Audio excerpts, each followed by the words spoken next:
जय हिंद दोस्तों। आज के क्लास में बायोलॉजी के मोस्ट वीवीआई क्वेश्चन को करने वाले हैं। साथियों, आप लोगों ने थंबनेल देख लिया होगा कि 20 प्रश्नों में सिर्फ 10 प्रश्न का सही सही जवाब देकर बताओ। साथियों, यह मेरा मतलब यह है कि आप लोगों का जो पिछले कैंसिल हुआ है बिहार पुलिस कांस्टेबल का एग्ज़ाम, उस समय की जो तैयारी थी और अब आपका किस लेवल का तैयारी है, वो आकलन आप लोग इस वीडियो से कर सकते हैं। जी हाँ साथियों, टोटल क्वेश्चन आप लोगों के लिए मैं 20 लाया हूँ, टोटल 20। और ऐसे यह सभी प्रश्न हैं कि 1 अक्टूबर को जो एग्ज़ाम हुए हैं जिसमें बायोलॉजी के क्वेश्चन जो थे वो 10 क्वेश्चन पूछे गए थे। और सबसे ज़्यादा अगर साइंस की बात किया जाए तो बायोलॉजी से पूछा गया है, उसके बाद केमिस्ट्री से पूछा गया है, उसके बाद फिजिक्स से पूछा गया है। और आप लोगों को मैंने बता दिया था कि बिहार पुलिस कांस्टेबल में 1 अक्टूबर का जो एग्ज़ाम हुआ था उसमें कौन से सब्जेक्ट से सबसे ज़्यादा क्वेश्चन का वेटेज था, वो चीज़ें मैं आपको बता दिया था। जैसे कि आपको मैंने बताया था कि जीएस में सबसे ज़्यादा जो है बायोलॉजी से क्वेश्चन पूछे गए थे, जनरल अवेयरनेस में सबसे ज़्यादा जो है वो पॉलिटी से क्वेश्चन पूछे गए थे। तो आप लोगों को मैं पॉलिटी पर ज़्यादा फोकस कर रहा हूँ, इधर बायोलॉजी का आज स्टार्ट कर रहा हूँ जिसमें आप लोगों को टोटल 20 क्वेश्चन पढ़ाएंगे। और यह सभी ऐसे क्वेश्चन होंगे ना कि जो 1 अक्टूबर को पूछे गए थे उस स्तर पर संभावित ऐसे से प्रश्न पूछने का जो संभावना है वो सबसे ज़्यादा है। और यह सभी वन लाइनर क्वेश्चन है। उम्मीद है कि आप लोग यह क्वेश्चन को देखने के बाद यकीन कीजिए आप लोग 100% क्वेश्चन को कर लेंगे, क्योंकि ऐसे ही क्वेश्चन आपको आने वाले समय में 2 दिसंबर को जो एग्ज़ाम होंगे बिहार पुलिस कांस्टेबल का, उसमें जो है यह कारगर आप सभी का साबित होगा। रैपिड फायर में हम लोग क्वेश्चन को करेंगे और बहुत जल्दी जल्दी करेंगे। 20 क्वेश्चन को देखेंगे क्योंकि आप सभी जो है पढ़ना बिल्कुल नहीं चाह रहे हैं, जो कि मैं चाहता हूं कि आप लोग जितना ज़्यादा हो एजुकेशन पर ज़्यादा का ज़्यादा फोकस करें और रील्स और स्टेटस या सभी चीज़ों पर थोड़ा अवॉइड करें। और अभी थोड़ा सा पर्व का माहौल है, दिवाली छठ पूजा या सभी सीज़न है, तो यहाँ पर व्यस्तता काफ़ी ज़्यादा आप लोगों की होगी। तो मैं चाहता हूँ कि शॉर्ट आप लोगों को मैं वीडियोस दूँ जिसमें 20 क्वेश्चन हो, 10 क्वेश्चन हो, जिससे आप अपने जो है एजुकेशन से जो है माहौल बनाकर रखेंगे, उसके साथ आप जुड़े रहेंगे और आप लोगों को वैसे क्वेश्चन को प्रोवाइड किया जाए जो आपके एग्ज़ाम के लिए जो है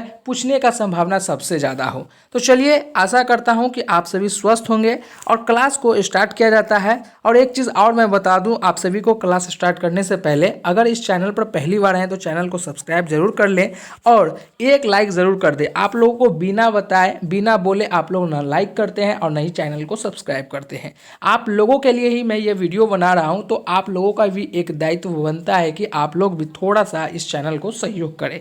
चलिए, पहला प्रश्न आप सभी के हाथों में है और आप सभी के सामने है। पहला प्रश्न आप सभी से क्या पूछा जा रहा है, काफ़ी शानदार प्रश्न है कि निम्नलिखित में से कौन सा एक प्राकृतिक परितंत्र नहीं है। यहाँ पर 4 चीज़ दिया गया है, प्राकृतिक चीज़ पूछा जा रहा है। तो नदी, ये तो आप सभी जानते हैं कि यह प्राकृतिक है। वन, ये आप सभी जानते हैं कि प्राकृतिक है। रेगिस्तान, ये भी आप सभी जानते हैं कि जो है रेगिस्तान जो है यह प्राकृतिक द्वारा ही बनाया गया है। लेकिन बगीचा जो है ये मानव के द्वारा बनाया गया है, ये जो है इंसान द्वारा निर्मित किया जाता है। पेड़ पौधों को जो है कलम के माध्यम से बगीचा बनाया जाता है। वन जो है, नदी जो है, रेगिस्तान जो है, यह सभी चीज़ें जो है प्राकृतिक परितंत्र है। तो सवाल नंबर 1 का जो राइट ऑप्शन हो जाएगा वो ऑप्शन आप सभी का डी हो जाएगा। हम लोग इससे भी तेज़ी में क्लास करेंगे। जी हाँ साथियों, इससे भी तेज़ी में क्लास करेंगे और सिर्फ वीवीआई क्वेश्चन को देखेंगे। आप लोगों को यह क्वेश्चन आसान लगता होगा क्योंकि आप लोगों ने अच्छे से पढ़े होंगे, तभी आसान लगते होंगे। बहुत सारे ऐसे स्टूडेंट होंगे कि उनको यह सभी क्वेश्चन भी पता नहीं होगा, लेकिन यकीन मानिए ऐसे ही क्वेश्चन आपके एग्जामों में पूछे गए थे और पूछने का संभावना भी है। देखिए, सवाल नंबर 2 आप सभी से क्या पूछा जा रहा है कि हीमोग्लोबिन वर्णक पाया जाता है, कहाँ पाया जाता है। आप सभी के लिए 4 ऑप्शन दिया गया है। ए आप सभी का दिया गया है आरबीसी में, बी डब्ल्यूसी में, सी प्लेटलेट में, या डी मोनोसाइट में। तो आप सभी जानते हैं कि हीमोग्लोबिन जो पाए जाते हैं वो कहाँ पाए जाते हैं, आरबीसी में। कहाँ पाए जाते हैं, आरबीसी में पाए जाते हैं। तो सवाल नंबर 2 का आपका राइट आंसर जो हो जाएगा वो राइट आंसर आपका ए हो जाएगा। चलिए अगला प्रश्न को देखते हैं। थोड़ा सा जूम ऑफ करें ताकि आप लोगों को और स्पष्ट रूप ही दिखे, है ना। चलिए, यह सभी साथियों मैं यकीन के साथ कह रहा हूँ कि अगर आप लोग 20 में 10 क्वेश्चन अगर आप लोग कर ले रहे हैं तो यकीन मानिए आपकी जो तैयारी का जो लेवल है वो बहुत अच्छा लेवल है। यकीन मानिए आपको ज़्यादा फोकस नहीं, बस कंसिस्टेंसी बनाकर आपको रखना है। अगर 20 में 10 क्वेश्चन अगर सही कर लेते तो कंसिस्टेंसी मेंटेन करना होगा, सिलेक्शन आपका एकदम तय है, 100% सिलेक्शन आपका तय हो जाएगा। ठीक है, नेक्स्ट क्वेश्चन सवाल नंबर 3 आप सभी से क्या पूछा जा रहा है कि परागकणों का एक पुष्प से दूर तक स्थानांतरण किस माध्यम के द्वारा होता है? ए जल के द्वारा, बी वायु के द्वारा, या सी कीट के द्वारा, या डी उपयुक्त में सभी। तो आप सभी जानते हैं कि परागकणों का एक पुष्प से दूसरे पुष्प में जो है स्थानांतरण जो होता है वो जल, वायु, कीट सभी के द्वारा होता है। तो आपका राइट ऑप्शन जो हो जाएगा 3 का राइट ऑप्शन डी हो जाएगा। नेक्स्ट क्वेश्चन सवाल नंबर 4 आप सभी से क्या पूछा जा रहा है, थोड़ा सा इसको जूम आउट कर दें ताकि स्पष्ट दिखे आप सभी को, है ना। चलिए अगला क्वेश्चन आप सभी से क्या पूछा जा रहा है, कितना सिंपल प्रश्न है और आप सभी जानते भी होंगे कि आनुवांशिकी का जनक किसे कहा जाता है? ए फिरस एफ ई को, या बी मेंडल को, या सी मेहता केसी सिन्हा को, या डी शहनी बी को। तो आप सभी जानते हैं कि आनुवंशिक मतलब जेनेटिक का जनक जो है वो मेंडल है। तो आपका राइट आंसर जो हो जाएगा वो आंसर आपका डी हो जाएगा। चलिए नेक्स्ट प्रश्न की ओर चलते हैं। अगला प्रश्न आप सभी से क्या पूछ रहा है सवाल नंबर 5 में कि असमतापी जंतु जिनका हृदय द्विकक्षीय होता है? ए सर्क, बी सैलामेंडर, या सी टर्टल, या डी डोड। तो असमतापी जंतु जो है वो है शार्क, जिनका हृदय जो है द्विकक्षीय होते हैं। तो आपका राइट ऑप्शन जो है वो ऑप्शन आपका ए हो जाएगा। नेक्स्ट क्वेश्चन की तरफ चलते हैं। अगला क्वेश्चन आप सभी से क्या पूछा जा रहा है, अगला प्रश्न सवाल नंबर 6 में आप सभी से पूछा क्या जा रहा है, थोड़ा सा जूम को ऑफ किया जाए, चलिए, है ना। अगला प्रश्न आप सभी से क्या पूछा जा रहा है सवाल नंबर 6 में कि निम्नलिखित में से किसका बीज प्रोटीन एवं वसा तेल का प्रचुर स्रोत है? ए गेहूं, बी राई, सी सोयाबीन, या डी सरसों। कितना सिंपल प्रश्न है और आप सभी लोग, उम्मीद है कि आप लोग सभी लोग जो है सही ऑप्शन दें, ऑप्शन जो है सही आप लोग चूज करेंगे। ऐसे ही क्वेश्चन आप सभी के बायोलॉजी में पूछे जाएंगे और आप लोग ओवर कॉन्फिडेंस में क्वेश्चन न देखने की वजह से जो है, प्रैक्टिस न करने की वजह से जो है ऐसे ऐसे क्वेश्चन को आप लोग गलत कर बैठते हैं। यकीन मानिए 1 अक्टूबर को इसी स्तर पर जो है क्वेश्चन को पूछे गए थे। चलिए क्वेश्चन आप सभी से क्या पूछ रहा है सवाल नंबर 6 में आप सभी से पूछा जा रहा है कि निम्नलिखित में से किसका बीज प्रोटीन एवं वसा तेल का प्रचुर स्रोत है? तो आप सभी जानते हैं कि सबसे ज़्यादा तेल और वसा जो है प्रचुर मात्रा में पाया जाता है वो है सोयाबीन। सोयाबीन सबसे ज़्यादा उसमें पाए जाते हैं। अगला क्वेश्चन आप सभी से एक चीज़ पूछा जा रहा है कि निम्न में से उपार्जित लक्षण क्या है? ए नेत्र का रंग, बी त्वचा का रंग, या सी शरीर का वजन, या डी बालों की प्राकृतिक। देखिए उपार्जित लक्षण पहले समझिए, उपार्जित लक्षण किसे कहते हैं? वैसा लक्षण जो अस्थायी हो। अस्थायी मतलब जो मान लिया जाए कि 5 महीने पहले कुछ और हो, 10 महीने बाद फिर कुछ और हो जाए। तो यहाँ पर 4 चीज़ दिया गया है, नेत्र का रंग, त्वचा का रंग, बालों की प्राकृतिक, या शरीर का वजन। तो देखिए नेत्र का रंग अगर आपका काला है तो वो काला ही रहेगा वो पूरा लाइफ टाइम। जी हाँ, उसका अगर त्वचा का रंग जो है, मान लीजिए जो त्वचा का रंग अगर आपका सांवला है तो वो सांवला ही रहेगा। वो क्रीम की बात मैं नहीं कर रहा हूँ, जो सांवला है वो सांवला ही रहेगा। लेकिन शरीर का जो वजन है ये आपका घट बढ़ होते रहेगा। मान लीजिए 5 महीना पहले आपका वजन जो है 60 kg था, वही 10 महीने बाद, 2-3 महीने बाद जो है आपका वजन घट के 54 किलो हो गया। इसका रीज़न क्या था कि आप ज़्यादा डिप्रेशन में थे, ज़्यादा टेंशन ले रहे थे, थोड़ा सा ज़्यादा ओवर ईटिंग कर रहे थे, जिसके वजह से जो है आप लोगों का वज़न जो है घट गया है ज़्यादा एक्सरसाइज करने की वजह से। तो यह जो घटने और बढ़ने की चीज़ों को जो है उपार्जित लक्षण कहते हैं। तो सवाल नंबर आपका राइट आंसर जो हो जाएगा उपार्जित लक्षण का, इसमें ऑप्शन सवाल नंबर 7 का राइट ऑप्शन जो होगा वो आपका सी हो जाएगा। नेक्स्ट प्रश्न सवाल नंबर 8 आप सभी से क्या पूछा जा रहा है कि सवाल नंबर 8 आप सभी से पूछा जा रहा है कि सवाल नंबर 8 में कि एक पारितंत्र में सभी हरे पौधे एवं नील हरित शैवाल जिनमें प्रकाश संश्लेषण क्षमता होती है वो किस वर्ग में आते हैं? ए उत्पादक वर्ग में, बी प्राथमिक उपभोक्ता के वर्ग में, या सी विघटनकारी के वर्ग में, या डी द्वितीय उपभोक्ता के वर्ग में। तो देखिए, एक परितंत्र में सभी हरे पौधे एवं नील हरित शैवाल जो है, जो प्रकाश संश्लेषण की क्षमता रखता है, वो जो है उत्पादक वर्ग में होंगे। और सवाल नंबर आपका राइट का सही ऑप्शन जो है वो ऑप्शन आपका ए हो जाएगा। नेक्स्ट क्वेश्चन सवाल नंबर 9 आप सभी से पूछा जा रहा है कि बायोगैस का मुख्य घटक क्या है। 4 ऑप्शन दे रखा है, मीथेन, इथेन, प्रोपेन और बीटेन। देखिए, अभी हम लोगों ने 9 क्वेश्चन कर लिए हैं और 9 में ऐसे भी कोई स्टूडेंट होंगे कि 9 में 9 सही भी किए होंगे, कोई 9 में 5 सही किए होंगे, कोई 6 सही किए होंगे। अभी और क्वेश्चन है और यकीन कीजिए आज का जो 20 क्वेश्चन है उसमें लगभग स्टूडेंट 50 प्लस करेंगे, 15 प्लस लेंगे।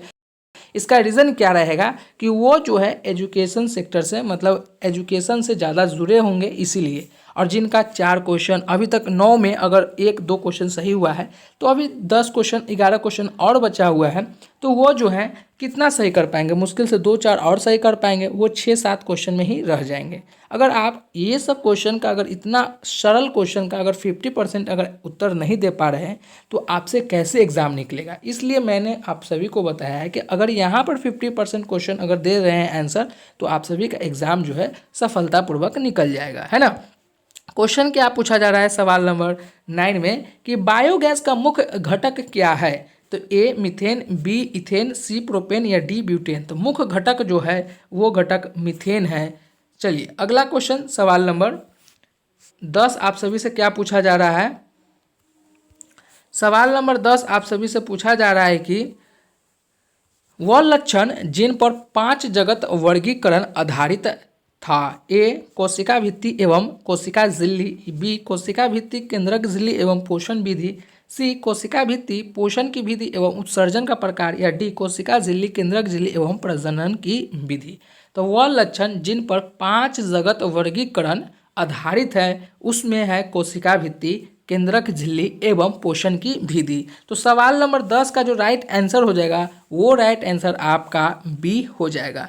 नेक्स्ट क्वेश्चन की ओर चलते हैं। अगला क्वेश्चन आप सभी से क्या पूछा जा रहा है कि अगला क्वेश्चन आप सभी से पूछा जा रहा है कि सवाल नंबर 11 में कि तने में कैवियम छल्ले की सक्रियता से पीठ की ओर बनने वाली कोशिकाएं क्या कहलाती है। ए प्राथमिक जाइलम, बी द्वितीयक जाइलम, या सी प्राथमिक फुलेयम, या डी द्वितीयक फुलेयम। तो देखिए, तने एवं कैवियम छल्ले की सक्रियता से पीठ की ओर बनने वाली कोशिकाएं जो है वो द्वितीयक जाइलम कहलाती है। तो सवाल नंबर 11 का राइट ऑप्शन आपका बी हो जाएगा। नेक्स्ट क्वेश्चन सवाल नंबर 12 आप सभी से क्या पूछा जा रहा है कि केल्विन में CO2 का प्राथमिक ग्राही कौन सा है। ए PEP, बी RUBP, सी RPGA, या डी OAA। तो केल्विन में CO2 का प्राथमिक जो है ग्राही है वो है RUBP। बहुत सारे ऐसे स्टूडेंट होंगे कि जो 12 क्वेश्चन में अभी भी 7-6 पर अटके होंगे, तो उसका जो है अभी 8 क्वेश्चन में 2-3 वो सही कर लेंगे, यकीन मानिए उसका जो है रिजल्ट बन जाएगा। अभी 12 में बहुत सारे ऐसे भी स्टूडेंट होंगे कि जो 12 में 12 अभी तक सही कर चुके होंगे। जी हाँ, चलिए अगला क्वेश्चन सवाल नंबर 13 आप सभी से क्या पूछा जा रहा है। सवाल नंबर 13 कि एड्स रोगी में न्यून प्रतिरक्षा किसकी संख्या में गिरावट के कारण होती है। अभी जो 6-7 और क्वेश्चन है वो सभी भी एकदम लाजवाब क्वेश्चन है और इसी स्तर का क्वेश्चन है और आपके एग्जाम में भी हूबहू यही देखने को भी मिलेंगे। चलिए सवाल नंबर 13 आप सभी से पूछा जा रहा है कि एड्स रोगी में न्यून प्रतिरक्षा किसकी संख्या में गिरावट के कारण होती है। बी लसिकानु, या बी लाल रुधिर कणिका, या सी श्वेत रुधिर कणिका, या डी टी लसिकानुओं। तो एड्स रोगी में न्यून प्रतिरक्षा जो है इसकी संख्या में गिरावट होती है श्वेत रुधिर कणिकाओं के द्वारा। तो राइट ऑप्शन आपका हो जाएगा सी। चलिए नेक्स्ट क्वेश्चन सवाल नंबर 14 आप सभी से क्या पूछा जा रहा है कि वंशागति के क्रोमोसोमवाद का सिद्धांत प्रस्तुत किया था। ए मेंडल ने, बी डी ब्रिज ने, और आप सभी का 2 ऑप्शन और होगा कि सटन एवं बेबी वो वेरी ने, या हर्ष एवं सर्स ने। तो देखिए वंशागति का जो है सिद्धांत जो है वो कौन दिया था, वो दिया था मंडल ने। तो सवाल नंबर 14 का राइट ऑप्शन आपका ए हो जाएगा। चलिए अगला प्रश्न सवाल नंबर 15, और हम लोगों का टोटल अब 5 क्वेश्चन बचा हुआ है और आप सभी लगभग जो है अच्छे प्रदर्शन करे होंगे। अगला प्रश्न सवाल नंबर 15 में आप सभी से क्या पूछा जा रहा है कि एक परितंत्र में अपघटन की क्रिया को नियमित करने वाला कारक क्या कहलाता है। आप सभी को 4 ऑप्शन दिया गया है, ताप, मृदा की नमी, अपरदक की प्रकृति या यह सभी चीज़ें। तो एक परितंत्र में अपघटन की क्रिया को नियमित करने वाला कारक जो है वो ताप भी है, वो मृदा में नमी भी है, अपरद की प्राकृतिक भी है। तो आपका राइट आंसर जो हो जाएगा वो आंसर आपका डी हो जाएगा, यह इनमें से सभी। नेक्स्ट क्वेश्चन सवाल नंबर 16, और हम लोगों का टोटल क्वेश्चन जो बचा है वो 4। निम्नलिखित में से कौन सा एक प्राथमिक उपभोक्ता है।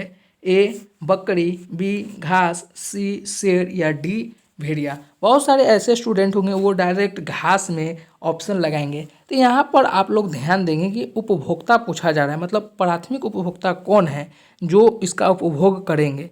तो घास का कोई उपभोग तो होगा नहीं, वो तो ऑलरेडी एक जो है वो एक पदार्थ की चीज़ें हैं। तो बकरी जो है वो उपभोग करेंगे किसका, घास का। तो आपका राइट प्राथमिक उपभोक्ता जो होगा ऑप्शन राइट ऑप्शन होगा वो होगा ए 16 का ए आपका बकरी।